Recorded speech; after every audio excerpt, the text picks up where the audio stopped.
Yeah, I'm excited, man. Start of the season. First one we've got for Between the Lines is Kai Havertz, like the man in form. Confidence is high. So I'm assuming that he'll just bounce into the room.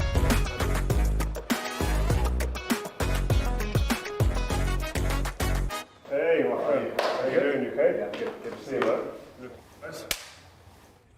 Kai, thank you very much for joining us. Do you know what? It's weird. On the way, I was listening to a few tunes, singing to myself, and your song is a fan's favourite now. Yeah. Like, how do you feel about it? Because it's a big thing having a song after you. Yeah, it's nice. Obviously, I really enjoy it, when the fans sing it, especially when we play at home and, I don't know, I scored or we win a game and then people sing it is so nice. Because I love the song anyways, and then people singing, your name in it is nice. I remember when I played, that connection with the fans, how important is that for you? Very important for me personally. I think everyone knows, like, the first 3-4 months at Arsenal, they didn't maybe go quite the way I expected them to go, and then people were doubting already and asking questions. But I'm happy that I turned it around, and I think people enjoy seeing me play, and it's just fun to play in front of them. You said the first 3 months didn't go to plan. That's normal. A lot of players have that, and they end up finding their way. And I think character proves a lot with that.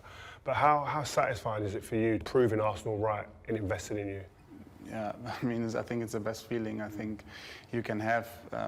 I know there are always like people that don't like you, maybe how you play or whatever, and there are always haters. And after rain always comes sun, and I always thought about that, and I always thought to myself, like, for sure there's gonna be a point where I'm gonna turn it around, and the point came, and I'm super happy that I found a way, to show my best football again, and that's important to me.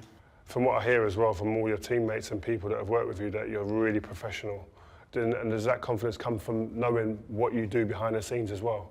Yeah, I think so. I think it was a mix between of everything. I think, obviously I had great people around me, especially here at the training ground, with the coach and all the staff members they helped me a lot. They always spoke to me. They showed me how I can improve, how I can help the team, how I can get my confidence back. I think then also I had, especially my missus that helped me a lot, and my family. They were always there, and I think I just reminded myself why I play football. I think we all started playing football out of love, and not because it's a job or anything.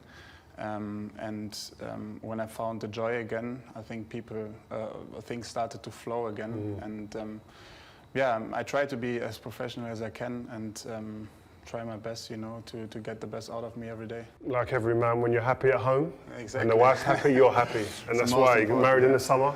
You know what I mean? He's happy going out. Let me just take you back to look at some career stats. Obviously, you flew onto the scene here at Bayer Leverkusen, and look at your goal contribution average here.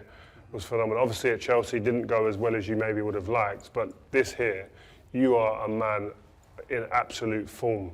Do you feel like you have huge importance in this team now, given the amount of goal contributions that you're having? I hope so. It's not something I try to remind myself of, but to me, obviously, as a striker, it's always important to contribute with goals and assists and everything. But to me, it was never the biggest thing of my game. I think now, especially in the last 6 months, changed a bit, where I try to become more dangerous in the box, and this was a big point from the boss as well. As a player, do you think about these things? Because it's becoming a lot more stat-driven the game now. I think at the beginning of the season, no, but at the end, for sure. Because at the beginning, it's always, you want to start the season well and you want to score goals and everything, but I think I enjoy the most when I score, when I do assists, and that's what I try to do now, week in, week out. Well, we've got these two columns here. I'm sure you know what I'm going to come to here, and this is when you played as a more of a midfielder, and your goal involvements here, and then this is more when you played as a striker, and look at your goal involvements here, crazy numbers. When you see this, do you think, you know what, I wish I'd gone there quicker? Yeah, for sure. I wanted to play good, and that was it. And when I went home without a goal or an assist, it was also okay when we won the game. But nowadays, I don't know. Sometimes I go home and I don't know. We won a game and maybe I didn't score, and it frustrates me sometimes a bit, you know. And you are number 9 now. Yeah, exactly, in your head. Exactly. So that changed a bit my mindset, but I think it's good because it always pushes me to different levels. This is a quote from Mikel Arteta, back end of last season. Is that type of comment something that triggers you and like, well, okay, I'm the guy then? I think your job is at the end to score, and obviously it's hard because I'm not like a striker who just sits in the box and waits for like chances. I want to play as well, and sometimes when the game is not going our direction, I want to go like drop and play and maybe help my teammates in different areas. So it's tough always to be there when actually there is a chance when you drop a bit, but I try to do that, and yeah, when you have teammates around you like that, I think your goal is always to score lots of goals. Do you have a number like this in your head for yourself as a target? You know, I went in the season, I said I want to score 20 goals, so 20 Premier League goals? Yeah, 20 Premier League goals. Let's see at the end of the season how it... Well, you started the season in the right way with a goal in the first game, but I want to look at this as well. This is when you was at Chelsea, and I'd like you to tell me, what do you see here that's different to where you are now? A big point was the manager, to be honest, because he like showed me, I don't know, I said that before, but he showed me a completely different side of football, like how important details are on the pitch, and which spaces you have to attack in the box. And he spoke a lot with me about it, especially as a striker, which situations you have to attack in the box when the ball is where you have to go.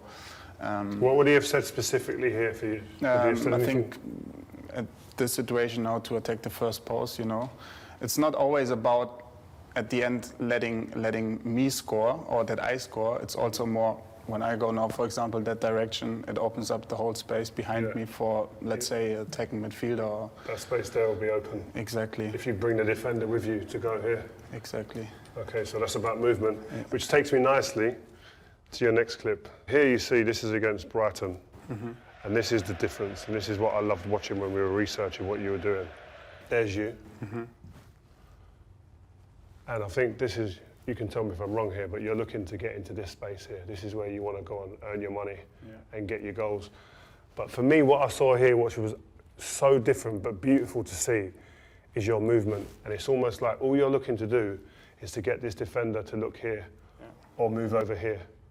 And your movement is absolutely exquisite because you take a step here to get into there. And it's beautiful, and I'll play it at full speed. One step, bang, defender gone. Mikel Arteta has almost opened your eyes to be able to produce that.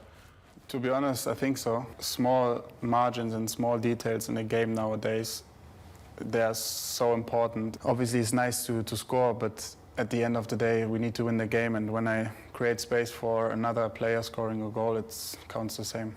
That should be an assist as well, isn't it? If you make movement for someone and then they score, that should have to be a half assist or something like that, isn't it? But talking of movement and players who have a great talent and awareness in the box, have you ever watched videos of this guy, Robin Van Persie? Yeah, a lot.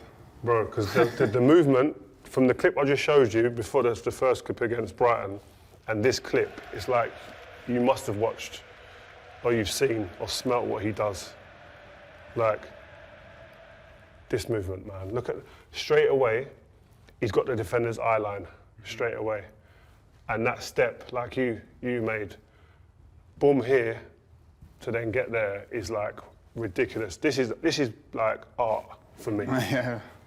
Bang, see you later. Yeah, that's what I said also with the type of players we have. They find you in those situations like, I don't know how many times, easy, you know.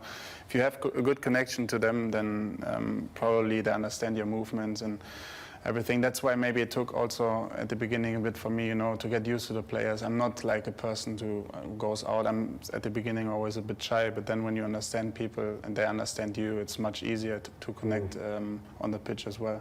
Talking of connections on the pitch, this guy, man, there can't be better guys to want to be connected to than this guy, Ødegaard. He's crazy. Seems like a good friend of yours as well. Yeah, he's a very good friend. But again, his head's up. Within the first touch, before he takes the second touch, his head's looking for you. Like, how's that developed? I think the connection with him was there from the first second, to be honest. And I loved him always as a player. I used to watch him a lot, especially like the season before I came to Arsenal. When we played them, he's ridiculous. What he does, like not even in the game and training, is crazy. Like, like what? I don't know. You follow him and he has the ball in front of you and he just does those movements. And I'm like, where do I go now? You know, everyone is thinking like, how is he doing that? He plays so simple. He plays so easy, but he always like plays so dangerous as well. I mean, it's a great pass, and he actually gives it to you on a plate, and then it's about strength as well. Yeah. See you later. Beautiful.